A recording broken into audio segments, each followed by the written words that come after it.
So this is Dr. Lockwood, and she's here with a broader view in Xela, Guatemala.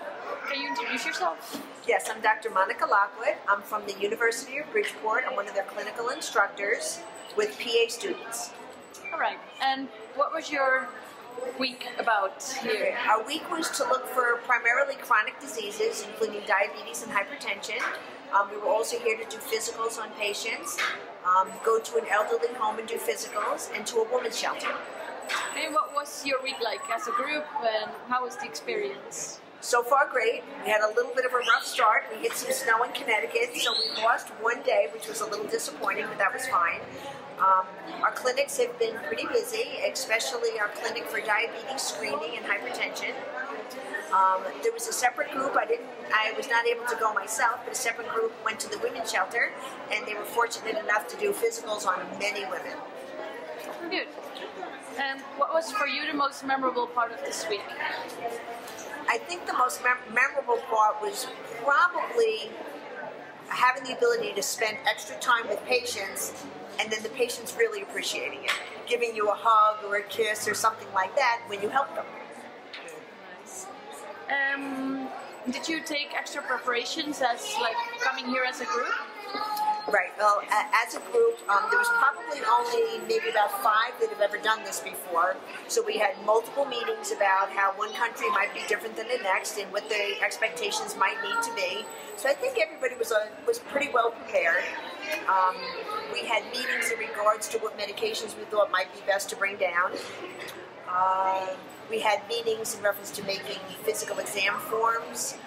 We played around a little bit with learning some key medical Spanish words. So there was a fair amount of planning, and it was fun. And tell me about your host family this week. I have a wonderful host family, Susan, Veronica, and Nicole. So it's a mom, a grandma, and a daughter. Very, very welcoming. They have a pet parrot, which is pretty cool, right in their backyard. They make us wonderful sort of traditional food, rice, beans, chicken, a lot of beans that are sort of pureed that I'm not used to, and it's delicious. And we actually had Chinese food last night that she prepared for us, which was delicious. Did you try one favorite meal? Well, my favorite meal might be the bakery that we stopped at. So we found a fantastic bakery, and I was eating a ton of that. But the favorite meal, actually, the oatmeal in the morning. There's oatmeal every morning, and it's kind of like homemade cinnamon in it. It's delicious. Yes. And what are you going to do in Xela in your free time? A couple of different things. We're going to go on a hike, and what was nice, Board of View was able to schedule a hike and then a trip to hot springs for us to go to. So the hike is going to be in the morning. I think all but one of us are going to go, and then shortly after that, when that's over, we're going to head to the hot springs and relax. Were you involved in the project of in the process of choosing a broader view, and why did you choose for a broader view? I was involved. I've done medical missions in different countries, and one of the students, Miro, was here last year with a broader view.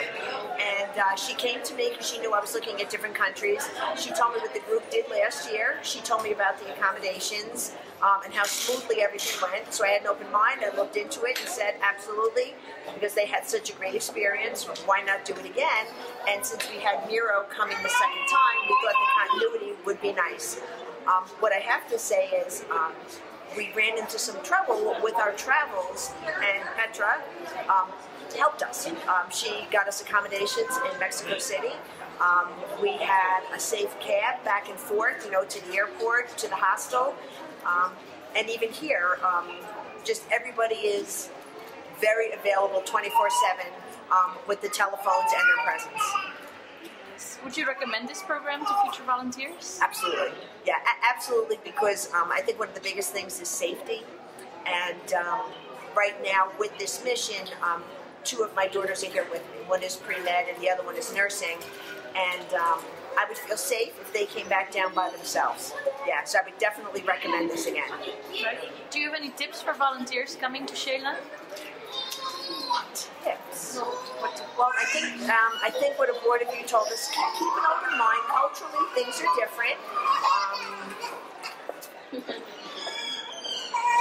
careful, with what you're eating. Because you can get, a stomach upset, if you're not paying attention in reference to eating street food and stuff, and that's with most countries. Big tip. Bring some warmer clothes than I did. I think when people go to South America or Central America, you have the assumption it's going to be warm. It gets quite chilly as the day goes on. Bring warmer clothes. All right. What will you miss most from here? I think what I'm going to miss most is how the patients are so appreciative of what we're doing. I love that. Just to come here and people will wait online to see us, and not one person will complain if there's a wait. So I'm going to miss that because I'm going to go back into a different environment when I go home. So this is nice. Right. Well, thanks a lot for a great week. Great. Thank you.